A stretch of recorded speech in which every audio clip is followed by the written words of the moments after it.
Buenas, buenas, buenas, ¿cómo están? Vamos a continuar y terminar con la partecita de funciones. Este es el video 3 de la semana 6 y ahora vamos a estar usando las funciones. En el video anterior vimos ya cómo crearlas, cómo definir nuestras funciones. Pero ¿cómo las usamos? Entonces, como para saber si las usé bien, si las programé bien, si las programé mal, o ya sabiendo que las tengo bien programadas, ¿cómo las uso? Bueno, se las va a usar llamándolas por su nombre. Y se dice que se llama a la función. Ese es el lenguaje que usamos. Y siempre va a ser con el nombre de la función. Pero vamos a tener varias alternativas para hacer esto. En principio tenemos dos grandes opciones, desde el mismo archivo o desde un archivo aparte. Vamos a empezar con desde el mismo archivo. Todo lo que no esté identado, recuérdense que esto significa con sangría, debajo del def, ya está afuera de la función. Y si está fuera de la función, por lo tanto, está dentro de un programa. Por ejemplo, nosotros habíamos hecho la función muestra divisores. Yo tengo mi función muestra divisores y toda la función, fíjense que tiene la sangría correspondiente, está identado. Ahora bien, a partir de la línea 8 ya no está separado, ya no está con sangría. Eso quiere decir que ella salió de la función. En el primer bloquecito tengo la definición de la función y después tengo el programa. Y en este programa, por ejemplo, yo le estoy pidiendo la cantidad de veces que quiere el usuario ingresar un número y después por cada uno de esos números que va ingresando va a mostrarme los divisores. Y fíjense que estoy usando la función que está en el mismo archivo directamente llamándola. Si acá se llamaba muestra divisores, acá pongo muestra divisores. Acá tomaba como parámetro un numerito, acá le pongo como parámetro un numerito.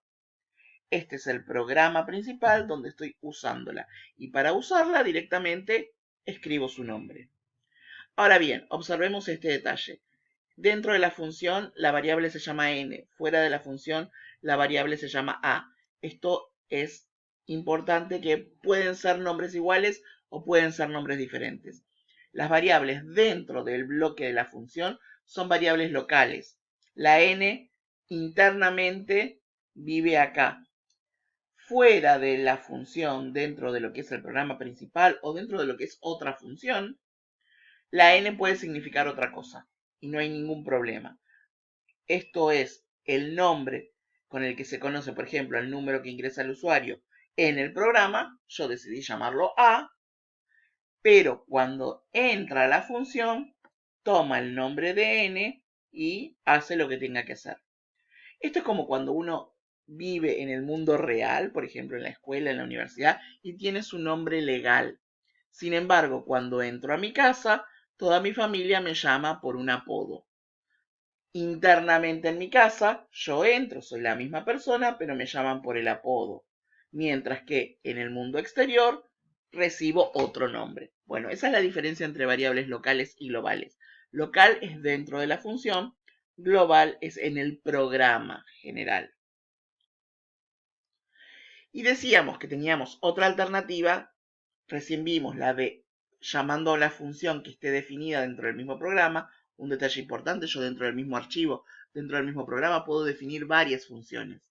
Escribo una debajo de la otra y después el programa principal. Pero también lo puedo hacer guardando las funciones en otro archivo. Podemos guardar todas las funciones que estemos creando en un archivo aparte. Ese archivo va a tener solo funciones.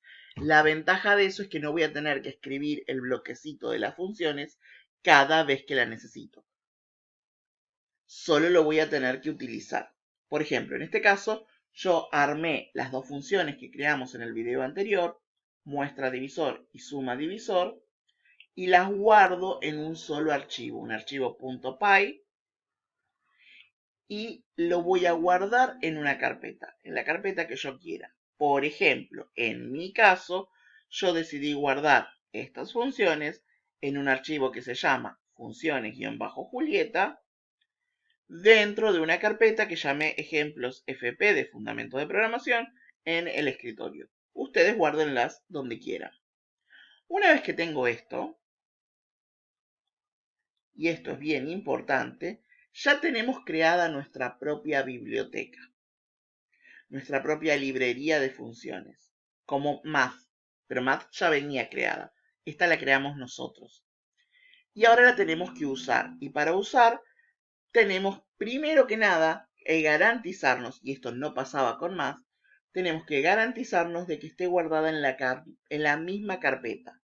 Mi programa principal tiene que estar en la misma carpeta que esta librería o biblioteca. Por ejemplo, yo que lo había guardado en esa carpeta que se llamaba ejemplos FP, bueno, mi programa va a tener que estar guardado en ejemplos FP antes de poder correrlo. Luego, para poder elegir, jugar o probar las funciones del archivo, vamos a tener dos alternativas más. Uno es hacer exactamente lo mismo que veníamos haciendo desde la segunda semana de clases o desde la primera en la que empezamos a trabajar con Python, que es importar seguido del nombre del archivo. Vieron que hacíamos import math y después cuando queríamos, por ejemplo, la raíz cuadrada, la usábamos como math.sqrt. Bueno, acá va a ser exactamente igual. Yo voy a poder decir import seguido del archivo y después cuando la vaya a usar voy a hacer el nombre del archivo punto el nombre de la función. Por ejemplo, yo había guardado mis funciones en funciones-Julieta. Bueno, ahora voy a importar esa biblioteca. Import funciones-Julieta. Acá le pido al usuario un número y cuando quiero que me muestre los divisores de número lo uso de esta forma. Funciones-Julieta, que es el nombre del archivo, punto el nombre de la función. Y le aplico el parámetro de entrada. Lo mismo para la de suma de divisores. La de suma de divisores que me devolvía un valor, lo guardo, por ejemplo, en la variable s. Y después la variable s la uso para lo que quiera. En este caso la metí dentro de un print. Importante, cuando yo hago esto y hago import el nombre del archivo, me permite usar todas las funciones que estén en ese archivo. Un detalle importante sobre import. Vieron que nosotros recién hacíamos la importación de la biblioteca completa, pero cada vez que quiero usar una función tengo que escribir de nuevo todo el nombre del archivo. Eso puede ser un poco molesto. Entonces podemos usar internamente en nuestro programa otro nombre, otro apodo sería. Vamos a usar import as. En este caso sería import el nombre del archivo y después le voy a poner as y una especie de apodo, otro nombre. Acá estoy diciendo, importame las funciones que estén en el archivo funciones Julieta, pero a funciones Julieta a partir de ahora empecé a llamarlo FJ internamente dentro de mi programa.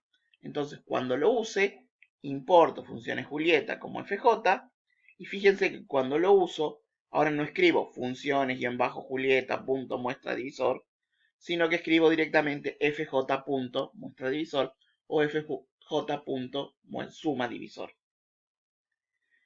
Usamos el mismo nombre que elijamos nosotros. Y la otra alternativa es eligiendo qué funciones quiero importar, qué funciones quiero usar en lugar de importar todas. Y ahí voy a decir from, el nombre del archivo, en este caso va a ser funciones Julieta, import y el nombre de la función. Si son varias, separadas por coma. Y ahí ya no voy a tener que nombrar a cada rato el nombre del archivo. Por ejemplo, from funciones Julietas, import suma divisor. Esto quiere decir que acá solo puedo usar la función suma de divisor. Si quisiera varias, las tengo que separar por coma.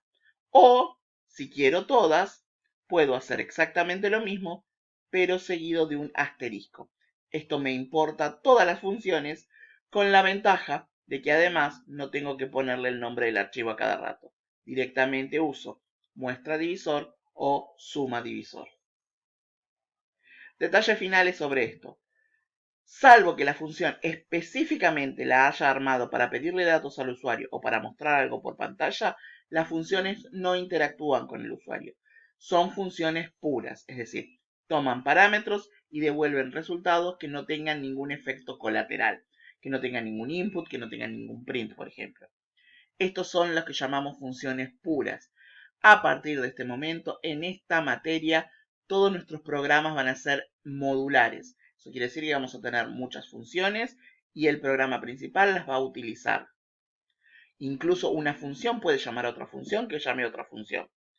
Y todas las funciones que hagamos, salvo que sea para pedirle al usuario algo o para mostrar algo, tienen que ser funciones puras.